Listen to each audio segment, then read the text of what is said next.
Olá, tudo bem? Meu nome é Cleonice, sou aluna da M19 e iremos apresentar, juntamente com o meu companheiro de sala, Vitor Marques, um pouquinho sobre o que é uma treliça. Fique com a gente, vocês vão gostar. Vamos começar? Então, em engenharia de estruturas, uma treliça é uma estrutura composta por 5 ou mais unidades triangulares construída como elementos retos, cujas extremidades são ligadas em pontos conhecidos como nós. Forças externas e reações consideram-se de forma simplificada, aplicadas nesses mesmos nós. As forças resultantes nos vários elementos das estruturas são de tração ou compressão, devido ao fato de todas as articulações serem tratadas como rotuladas, livre de rotação, e pelo fato de, como fora referido, as forças externas e reações serem aplicadas nos nós. Então vamos lá conhecer cada uma delas?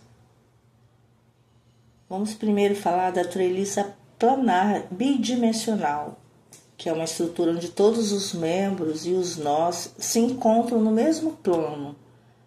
Enquanto uma treliça espacial tridimensional tem membros e nós em 3 dimensões, ao conjunto de elementos horizontais superiores dá-se o nome de corda superior, sendo que estes se encontram normalmente em compressão.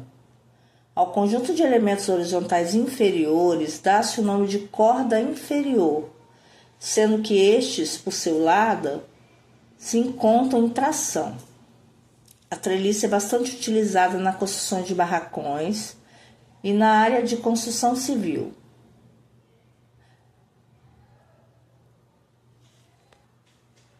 Por extensão, o termo treliça também se aplica a hastes de madeira dispostas de forma cruzada, que são usados como decoração ou para fins funcionais em portas, janelas, biombos, carramanchões, etc. Vamos falar então mais um pouquinho da estrutura planar. A forma mais simples de uma treliça é um triângulo. Por causa da estabilidade dessa forma e os métodos de análise usados para calcular os esforços presentes nos seus elementos, uma treliça composta apenas por associações de triângulos é conhecida por uma treliça simples. Treliça simples é uma estrutura planar. Todos os seus elementos se encontram contidos no mesmo plano. Essas estruturas planares são normalmente associadas em paralelo para formar estruturas de suporte de telhados e pontes.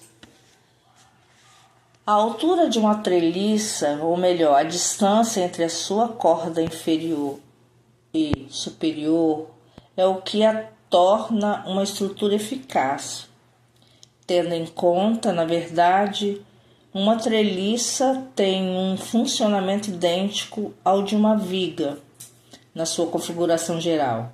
É possível vencer vãos consideravelmente maiores do que aqueles que podem ser vencidos com uma viga. Vamos falar agora da treliça Pratt. Vamos dar um exemplo de treliças Pratt, que inclui membros verticais e diagonais que se inclinam para baixo em direção ao centro. As diagonais inferiores estão sob tensão, sob carga equilibrada e os elementos verticais sob compressão. Se elementos de tensão puros são usados nas diagonais, como barras oculares, então os elementos de cruzamento podem ser necessários perto do centro para aceitar cargas vivas concentradas à medida que atravessam um vão. Ele pode ser subdividido, criando padrões em formas de Y e K. Treliça Pratt foi inventada em 1844 por Thomas e Caleb Pratt. Essa treliça é prática para o uso em vãos de até 250 pés, ou seja, 76 metros. e era uma configuração comum para pontes ferroviárias, pois as pontes treliçadas passavam de madeira para metal. São pontes estaticamente determinadas que se prestam bem a grandes vãos.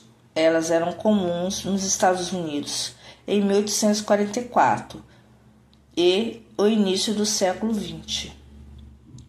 Nós temos em nosso estado uma ponte que ela foi construída na Alemanha e transportada para cá de navio no século XVIII.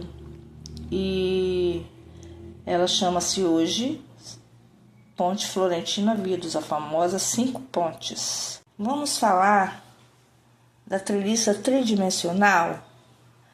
Ela é um arranjo estrutural onde todos os seus elementos se encontram ligados na sua extremidade de forma simples. Uma forma de tetaedro é uma forma de treliça tridimensional mais simples, compostos por 6 membros que se encontram em 4 articulações. Tetaedro simples, associações de treliças tridimensional, estrutura de treliças tridimensional.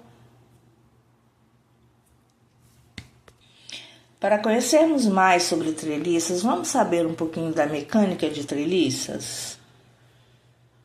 A treliça tem elementos biarticulados, pode dizer-se isostática ou hiperestática, dependendo da sua configuração. As leis de Newton são aplicadas a uma treliça como um todo, assim como para cada nó ou elemento, como em todas as tipologias estruturais gerais. Para qualquer um dos nós permanecer estático, devem ser verificadas as seguintes condições. O somatório de todas as forças horizontais e verticais deve ser igual a 0. A análise dessa condição em cada nó, por exemplo, permite determinar as forças em cada elemento de treliças. Método de equilíbrio dos nós. Treliças que são apoiadas em mais de 2 diferentes pontos coordenadas dizem-se hiperestáticas.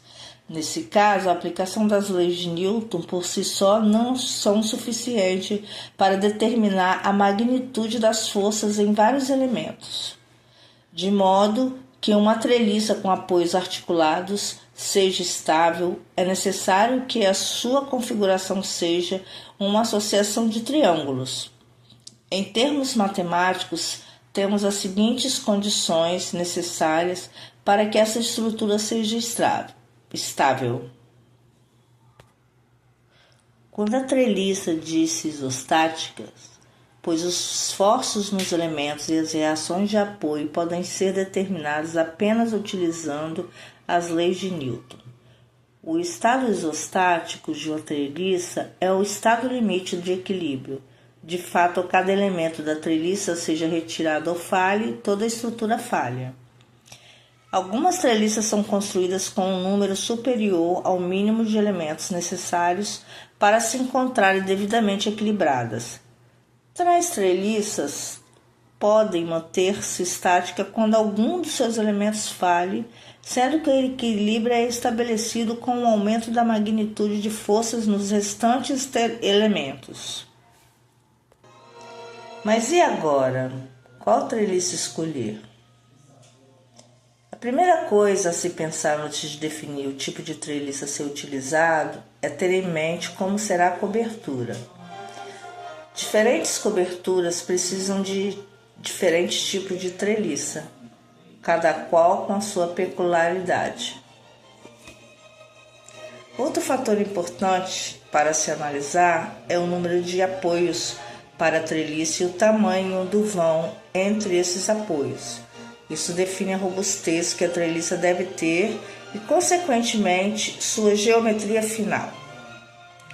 Hoje em dia, os tipos mais comuns de treliça são aqueles que são simétricos, ou seja, seu lado esquerdo é igual ao seu lado direito, sejam elas de banzos paralelos, de banzos inclinados ou até mesmo em arco. Sim, porque uma treliça é composta por banzo superior, banzo inferior, diagonal ou escora e montante. Também é comum utilizar mais de um tipo de treliça para o mesmo serviço. Vamos conhecer um pouquinho mais do que seja uma treliça? Fala galera, bem-vindos a mais um vídeo do canal Vida Engenharia. Vencer vãos sempre foi um desafio da engenharia.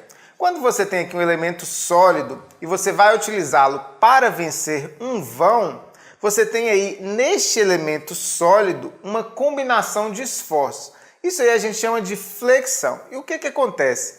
Em uma mesma seção do elemento estrutural, você tem uma parte que vai ser tracionada, uma parte que vai ser comprimida e você vai ter aqui esforços cortantes. Então tudo isso faz com que este conjunto seja extremamente complexo.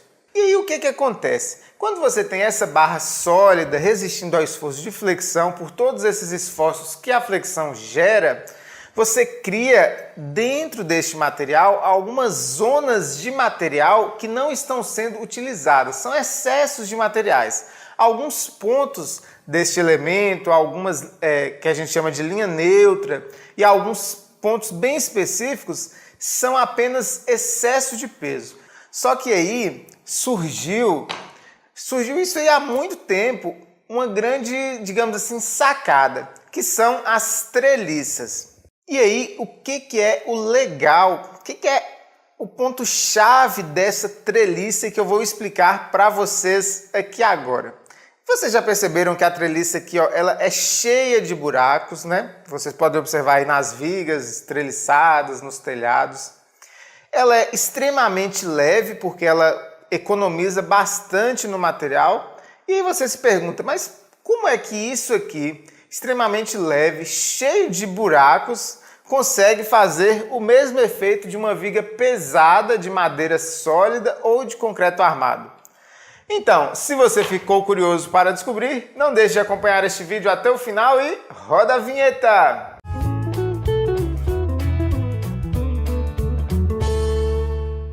Pessoal, para a gente começar a entender por que a treliça tem toda essa mágica, como que ela consegue ser tão eficiente, eu vou explicar para vocês aí algumas coisinhas que vão ser necessárias neste vídeo. Sempre que você faz aqui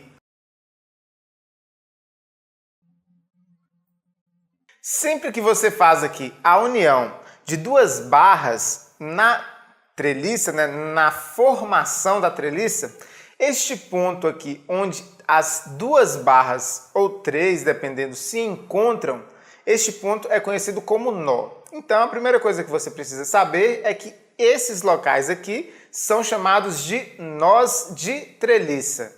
O segundo ponto que você precisa saber, sempre quando você une três barras aqui, a gente chama isso aqui de unidade triangular. Então, a unidade triangular é a base da treliça. E agora sim que vem a mágica. Por que a treliça consegue ser tão eficiente? Para que a treliça seja eficiente, essa unidade triangular faz toda a mágica. Então, você precisa saber de alguns detalhes. Primeiro detalhe, esses pontos conhecidos como nós, qualquer esforço que você vai aplicar na sua treliça ou qualquer ponto de apoio precisa ser exatamente em cima deste nó. Então, você tem que pôr sua carga ou qualquer outro ponto que você for apoiar exatamente em cima desses nós. Por quê? Porque quando você faz isso, você elimina na sua unidade triangular e, por consequência, na sua treliça, os esforços de flexão e os esforços de torção. E aí, com certeza que você já deve ter sacado, você não vai ter também esforços cortantes. Todos os esforços que existem são apenas dois, a tração e a compressão. E aí, vamos explicar a eficiência disso. A tração, como eu disse para vocês, nós temos aqui, por exemplo, cordas, cabo de aço. Um mínimo fio aqui é capaz de resistir a um esforço extremamente alto. Então, tração é um esforço considerado simples na engenharia e altamente eficiente.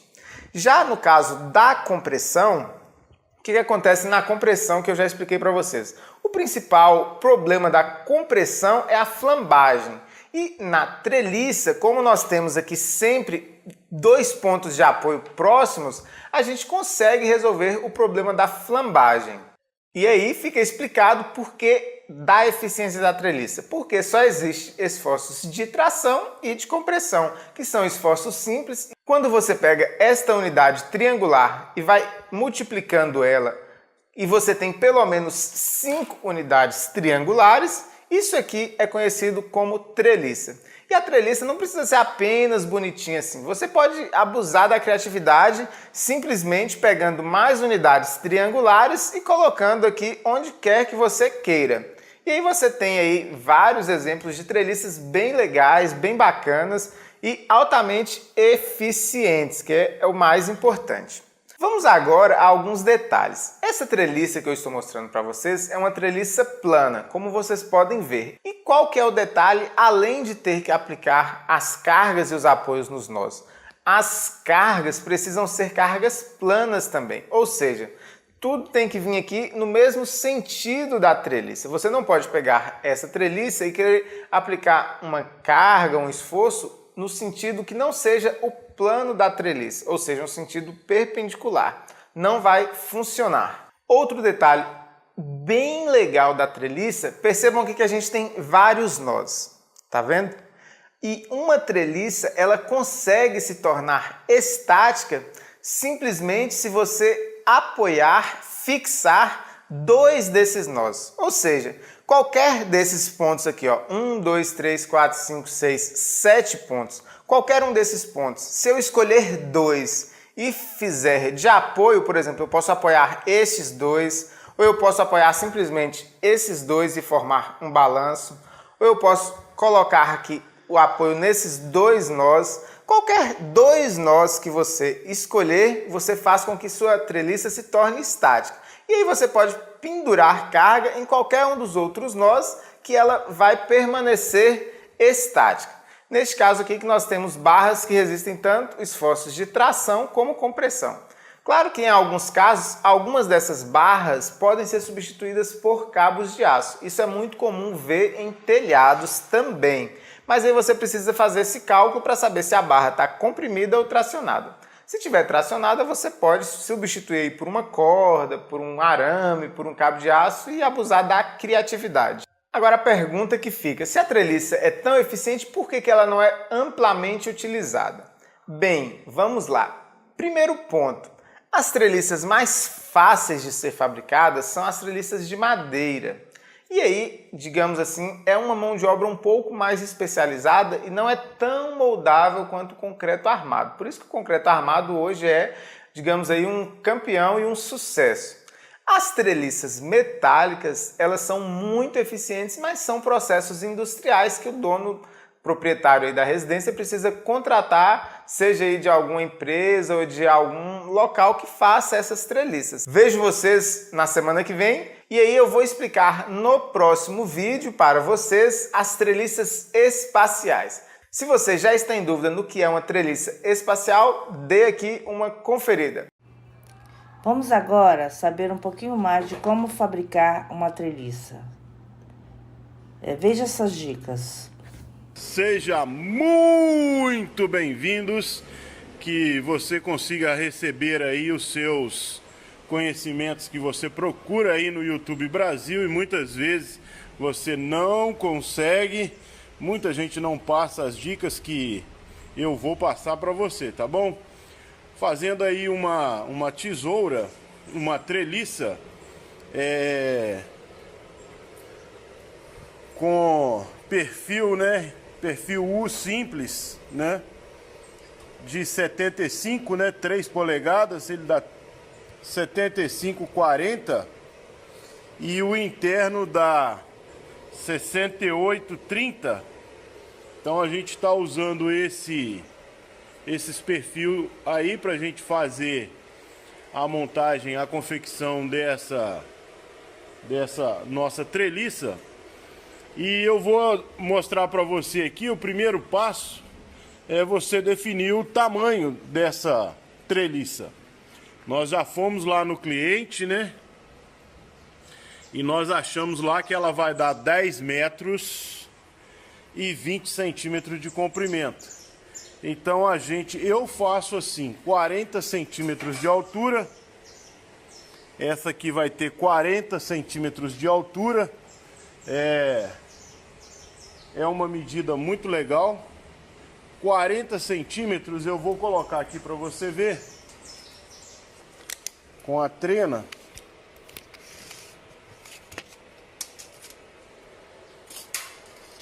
Vamos ver se vai focar, né? Aí, ó, 40 cravadinho. Eu uso o seguinte. Eu jogo 90 centímetros aqui, ó. 98 centímetros na parede da viga de 2,5. Eu jogo 98 centímetros aqui. Começo com a trena na externa dela. A viga toda virada para lá. Então, 98. Aqui dá 61.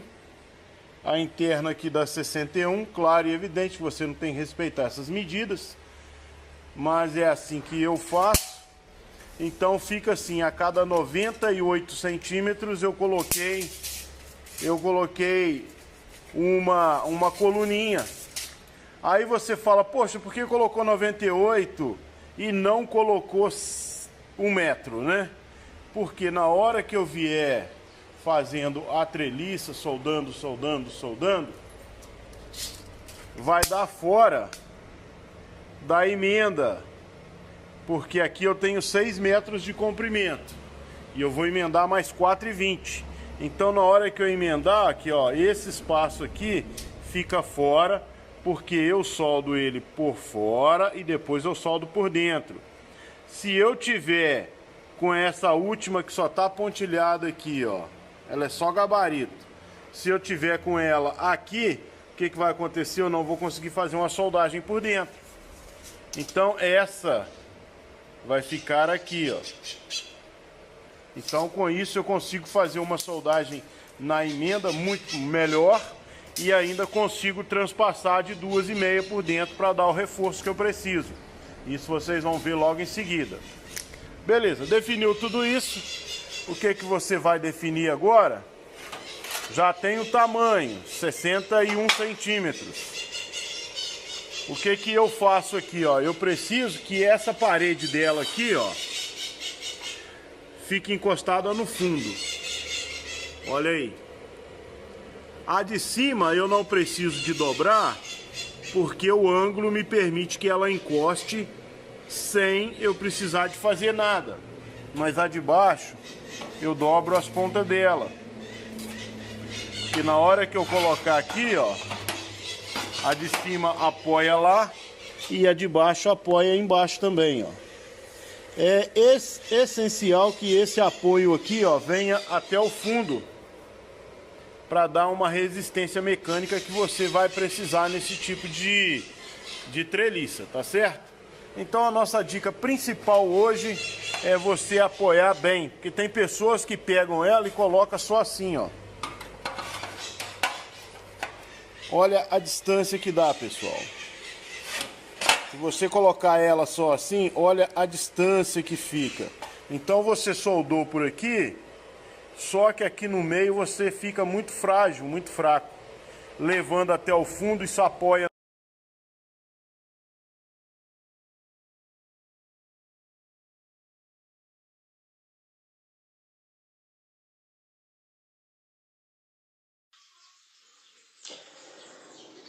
Vamos para o cálculo de Hitler. Aqui temos um exemplo de uma treliça isostática utilizando esse método. Iniciamos nosso cálculo de acordo com o método, nomeando nossas forças como vemos na imagem a seguir.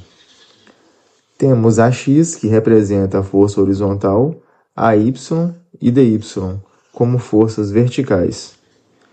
Nosso primeiro passo é fazer o somatório das nossas forças no eixo x igual a 0. Nesse somatório, tem que considerar tudo que atua no nosso eixo x. O que temos no nosso eixo x?